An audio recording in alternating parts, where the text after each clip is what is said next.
In this tutorial, we'll be talking about electric power.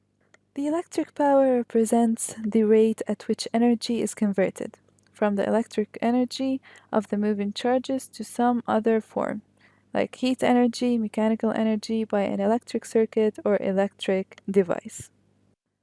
In this figure, you see two light bulbs connected to a supply of electricity. Both bulbs are converting electrical energy into heat and light.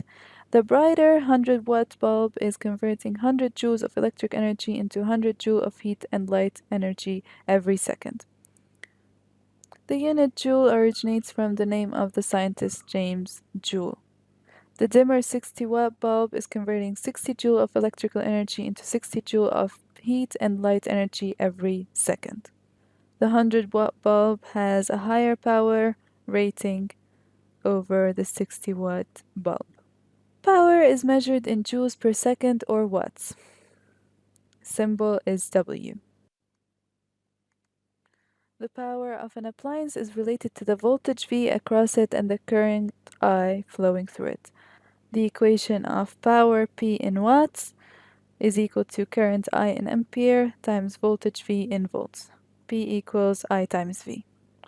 You can use the triangle method to rearrange the electric power equation. We have P, I, and V. If we want the equation of P, it is equal to I times V, as we said. The equation of I is equal to P over V. Then we have the equation of V that is equal to P over I. So these are the equations of the electric power.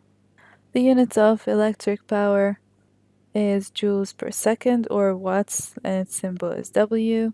You have megawatts, kilowatts, watts, milliwatts, and microwatts.